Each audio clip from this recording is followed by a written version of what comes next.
Mga kapatid, ang paksa ng leksyong pag-aaralan natin, ang pagpapako sa krus at pagkamatay ng Panginoong Hesukristo. Pagkatapos ng paglilitis, ipinasya ni Poncio Pilato, ang noon ay gobernador, na pawalan o palayain ang Panginoong Hesukristo dahil wala siyang nasumpungang anumang kadahilanan upang ipapatay siya. Subalit, ipinilit ng mga Hudyo sa pangunguna ng mga pangulong saserdote at mga lider nila na hingin sa pamamagitan ng malakas na tinig na ang Panginoong Kristo ay ipako sa krus. At nanaig ang kanilang mga tinig, kaya inihatol ni Pilato na gawin ang kanilang hinihingi.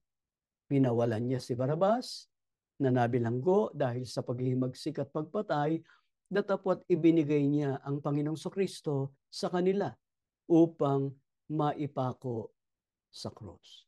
Yan tayo sa unang bilang. Nang kunin ng mga kawal si Jesus, saan nila siya dinala? Napasan ang kanyang krus. Ito sagot. Basahin natin. Sa Golgota.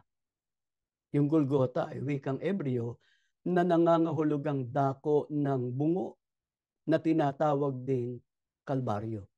Ang dakong ito ay malapit sa pader ng lungsod ng Jerusalem. Diyan tayo sa kasunod na bilang. Sino ang sumunod kay Jesus nang siya ay dalhin sa Golgota at ano ang kanilang ginagawa? Ito sagot. Ang isang makapal na karamihan sa bayan at ng mga babaeng nag-iiyakan at nananambitan dahil sa kanya. Sa makatuwid ay maraming mga tao ang sumunod nang ang Panginoong Kristo ay dalhin sa Golgota, doon sa Kalbaryo. Ano ang ginagawa nila? Nag-iiyakan at nananambitan dahil sa Panginoong Heso Kristo.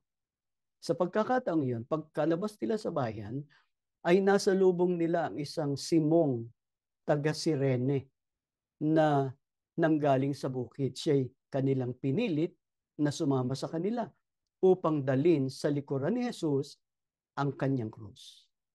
Dinala rin naman nakasama ni Jesus ang dalawang tampalasan o kriminal upang patayin o ipako sa krus. Yan tayo sa kasunod na bilang. Nang dumating sila sa Golgota, anong ginawa ng mga kawal kay Jesus at sa dalawang tampalasan o kriminal? Ito sagot, kanilang ipinako siya roon sa krus at ang mga tampalasan, isa sa kanan at isa sa kaliwa niya. Noon, ang itinuturing na kriminal para patayin, ipinapako sa krus.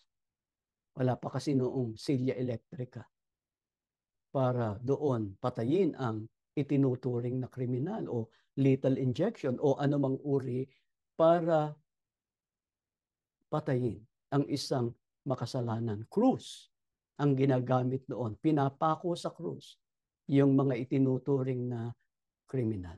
Yan tayo sa kasunod na bilang. Anong pamagat na isinulat ni Pilato at inilagay sa ulunan ng krus ni Jesus? At anong naging reaksyon ng mga pangulong saserdote tungkol doon? Ito sagot. Jesus na taga Nazaret, ang hari ng mga Hudyo. At ito'y nasusulat sa Hebreo at sa Latin at sa Griego. Sinabi nga kay Pilato ng mga pangulong saserdote, huwag mong isulat ang hari ng mga Hudyo, kundi ang kanyang sinabi, hari ako ng mga Hudyo. Sa makatwid doon sa krus na pinagpakuan, sa Panginoong Kristo, mayroong isinulat na pamagat si Pilato. Ano yung nakasulat? Jesus na taga Nazaret, ang hari ng mga Hudyo. Mga kapatid, kung nakikita ninyo yung krus ng mga Katoliko, merong nakalagay na INRI. Yung INRI, yun yung abbreviation ng Latin na mga nakatumbas nitong nakasulat dito. Jesus na taga Nazareth, ang hari ng mga Hudyo. Sa Latin, ang ibig sabihin nito, Jesus Nazarenus Rex Judaeorum. Jesus na taga Nazareth, ang hari ng mga Hudyo. Tinutulan yon ng mga pangulong saserdote. Huwag daw isulat na ang hari ng mga Hudyo, kundi ang isulat daw, yung sinabi daw ng Panginoong Kristo, hari ako ng mga Hudyo. Minsan ang sinabi ng mga pangulong saserdote at mga pinuno ng mga Hudyo kay Pilato na wala silang ibang hari, kundi si Cesar. Diyan tayo sa kasunod na bilang. Anong itinugon ni Pilato? Sa mga pangulong saserdote na tahasang tumutol sa pamagat na inilagay niya sa ulunan ng krus ng Panginoong Kristo. Ito sagot, ang naisulat ko ay naisulat ko. Tinindigan ni Poncio Pilato yung isinulat niya, hindi niya binago. Yan tayo sa kasunod na bilang. Anong ginawa ng mga kawal nang maipako na nila si Jesus sa krus? Ito sagot, kanilang kinuha ang kanyang mga kasuotan at pinag-apat na bahagi. Sa bawat kawal ay isang bahagi at gayon din naman ang tunika o balabal. At ang tunika ay walang tahi na hinabing buo mula sa itaas. Nangagsang-usapan nga sila, huwag natin itong punitin, kundi ating pagsapalaranan kung mapapakanino. Itong pangyayaring ito, mga kapatid, ay katuparan ng nakasulat sa Awit 22:18 na nagsasabing binahagi nila sa kanila ang aking mga kasuotan at ang aking balabal ay kanilang pinagsapalaranan. Yan tayo sa kasunod na bilang. Sino-sino ang mga babae na nakatayo sa piling ng krus? Ito sagot, ang kanyang ina at ang kapatid ng kanyang ina na si Maria na asawa ni Cleopas at si Maria Magdalena. Sa makatwid naroon, sa mga nakasaksi sa pagpapako sa Panginoong Kristo, ang kanyang ina. Ang kapatid ng kanyang ina na si Maria na asawa ni Cleopas at si Maria Magdalena. Diyan tayo sa kasunod na bilang. Anong sinabi ni Jesus nang makita niyang kanyang ina at ang minamahal niyang alagad, si Juan na apostol, na nasa tabi nito? Ito sagot, Ginang, narito ang iyong anak. At sinabi niya sa alagad, narito ang iyong ina. Mula noon, pinatira ng alagad na ito sa kanyang bahay ang ina ni Jesus. Sa makatwid sa pagkakataong iyon, mayroong itinagubilin ang Panginoong Kristo tungkol sa kanyang ina. Una, sinabi niya tungkol sa kanyang ina, Ginang, narito ang iyong anak. At sinabi niya kay Juan, na alagad niya, narito ang iyong ina. Mula noon, pinatira ng alagad na si Juan ang ina ni Jesus sa kanyang bahay. Yan tayo sa kasunod na bilang. Pagkatapos nito, pagkaalam ni Jesus na naganap na ang lahat ng bagay, ano ang sinabi niya upang matupad ang kasulatan? Basahin natin ang sagot. Nauuhaw ako. Sa makatuwid sa kalagayang yon ng Panginoong Hesukristo na nakapako sa krus, sinabi niyang, nauuhaw ako. Sapagkat alam niyang naganap na ang lahat ng bagay. Sa pagkakataong yon, meron doong isang sisidlang puno ng suka. Kaya't naglagay sila ng isang esponghang basa ng suka sa isang tangkay ng isopo at kanilang inilagay sa kanyang bibig. Kung ganon,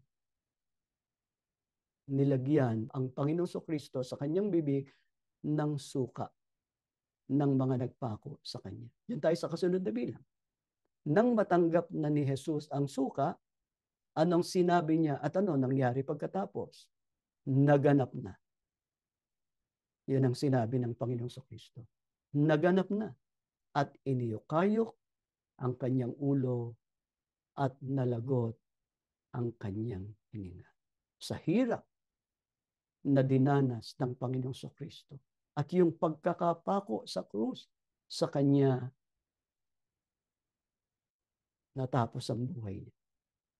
Pagkatapos niyang sabihin naganap na, inukayok ang kanyang ulo, nalagot ang hininga, katumbas ng namatay na siya.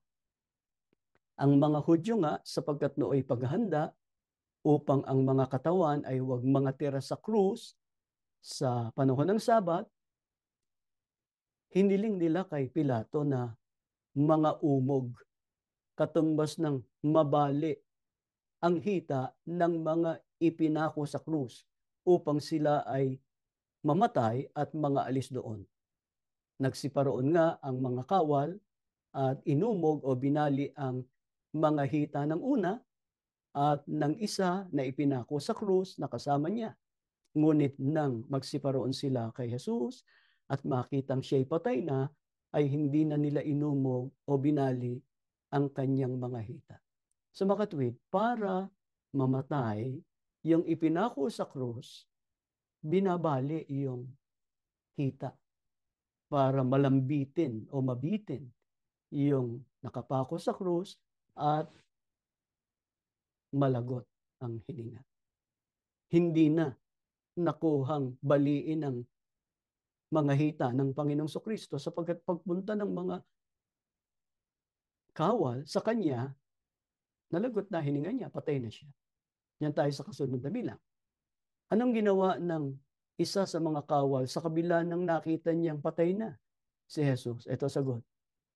Pinalagpasan niya ang kanyang tagiliran ng isang sibat at pagdakay lumabas ang dugo at tubig. Kung gayon, patay na ang Panginoong Kristo, sinibat pa nung isang kawal. Kaya pagdaka ay lumabas ang dugo at tubig. Ang mga bagay na ito ay nangyari upang matupad ang kasulatan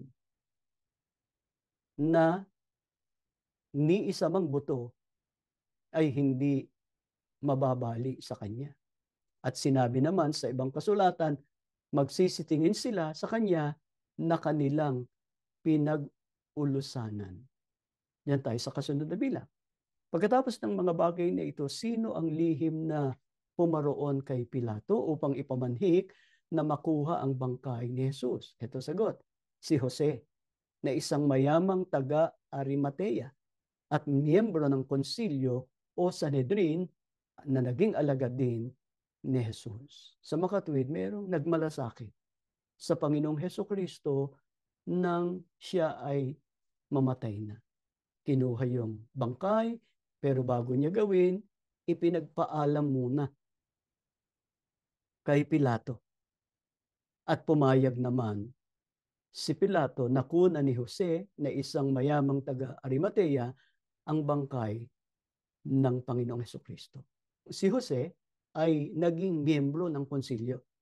Yung konsilyong tinutukoy, yun yung Sanhedrin, na kinabibilangan din ng mga taong sumigaw, nanawagan sa gobernador para ipako sa krus ang Panginoong Hesukristo. Pero itong si Jose, ipinagmalasakit niya ang Panginoong Hesukristo. Diyan tayo sa kasunod na bilang. Sino pa ang naparoon upang tumulong sa paglilibing kay Jesus? Ito sagot, si Nicodemo, yaong naparoon ang una kay Jesus ng gabi, na may dalang isang pinaghalong mira at mga alo na may mga 100 libra. Kinuha nga nila ang bangkay ni Jesus at binalot nila ng mga kayong lino na may mga pabango ayon sa kaugalian ng mga Hudyo sa paglilibing. Isa pang nagmalasakit sa bangkay ng Panginoong Kristo ay si Nicodemo. May dala siyang pabango at pinahiran ang bangkay ng Panginoong Kristo, binalot ng kayong lino ayon sa kaugalian ng mga Hudyo sa mga inililibing. Yan tayo sa kasunod na bilang. Saan inilibing ni Jose at Nicodemo si Jesus? Ito sagot, sa isang halamanan sa dakong pinagpakuan sa kanya. May isang bagong libingan na kailan may hindi pa nalalagyan ng sinuman. Doon nila inilagay si Jesus dahil noon ay paghahanda ng mga Hudyo para sa araw ng Sabat. Sa makatuwid, naalis kaagad ang bangkay ng Panginoong Kristo at ang pinaglibingan sa kanya ay malapit doon sa pinagpakuan sa kanya. Sa isang halamanan na hindi pa nalilibingan o hindi pa napaglalagyan ng sino man kailanman. Mga kapatid, pinag-aralan natin ang kasaysayang ito ng Panginoong Kristo para maunawaan natin ang mga sakripisyo, ang mga paghihirap ng Panginoong Heso Kristo para sa mga taong ililigtas niya. Naunawaan natin na ang pinag-ukulan ng Panginoong Heso Kristo o pinaghandugan ng kanyang mahalagang dugo ng kanyang buhay ay ang iglesia. Naipaunawa sa atin na ang lahat ng tao ay nagkasala at nahiwalay sa Diyos. Dahil doon, nakatakda ang lahat na magdanas ng hatol ng Diyos. Alin yung hatol ng Diyos sa mga makasalanan, yung ikalawang kamatayan, o ang walang hanggang parusa sa dagat-dagatang apoy sa araw ng paghukom. Subalit, sa pamamagitan ng pag-aalay ng Panginoong Hesukristo ng kanyang sarili, napalaya tayo mula sa pagkaalipin ng kasalanan. Sapagkat ang Panginoong Kristo ang ibinigay ng Diyos na pampalubag loob para sa ating mga kasalanan. Ano katumbas ng pampalubag loob? Para matubos tayo sa ating mga kasalanan o dun sa parusa na inilalaan ng Diyos sa atin.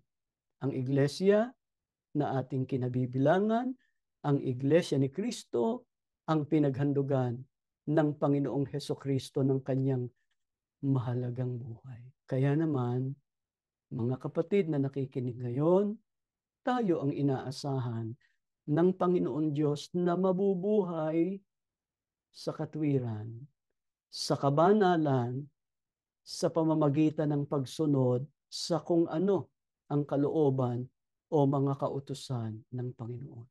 Pagka ginawa natin yun, naiingatan natin yung ating katubusan. Nagpapatunay yun na nabanal ang ating kaluluwa. Nagpapatunay yun karapat dapat tayo sa kaligtasan na inilalaan ng Panginoong Heso Kristo sa mga ililigtas niya.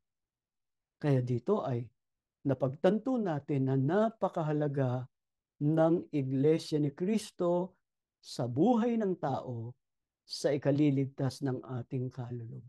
Kaya pakamahalin natin ang Iglesia.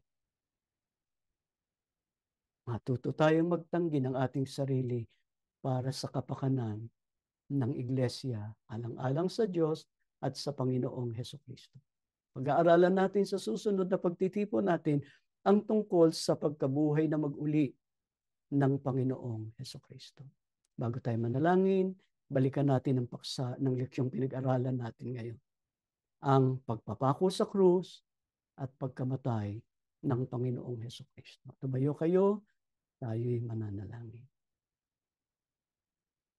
Panginoong Diyos, maraming salamat sa patuloy na pagkakaloob mo sa amin ng mga karunungan mula sa iyong mga salita para lalo kaming sumampalataya, tunay, ang ginagawa naming paglilingkod, pakikinabangan ng aming kaluluwa, maghatid sa amin sa pangako mong kaligtasan.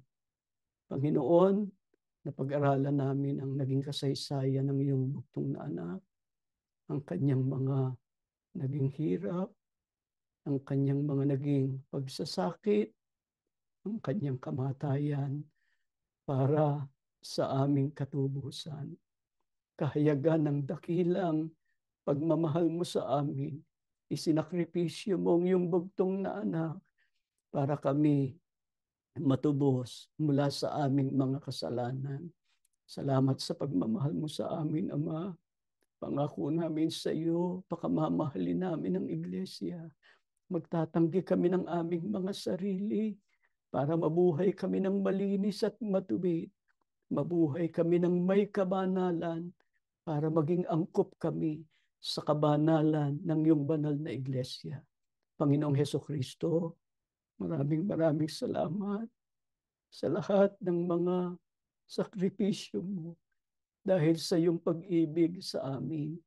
Panginoon, pangako namin, susunod kami sa iyo. Maglilingkod kami sa iyo. Ano man ang hirap at sakit na aming danasin, itataguyod namin ang aming pagka-iglesia ni Kristo. Huwag mo kaming kalilimutan sa araw ng pagbabalik mo. Ibagsama mo po kami sa langit. Magdamo kami ng kaligtasan at ng walang hanggang buhay. Ama, patuloy mong pagpalain ang mga anak namin. Gawin mo silang mananampalataya. Gamitin mong kasangkapan kaming mga magulang sa pag-akay sa kanila sa matuwid na pamumuhay at sa banal na paglilingkod sa iyo. Pagpalain mo sila sa buhay na ito, biyaya ang lahat ng mabubuting bagay, ang magandang kapalaran, higit sa lahat gawin mong mananampalatayang Iglesia ni Kristo. Lahat panalangin po namin, Ama, sa ngalan ng Panginoong Hesukristo na aming tagapagligtas. Amen.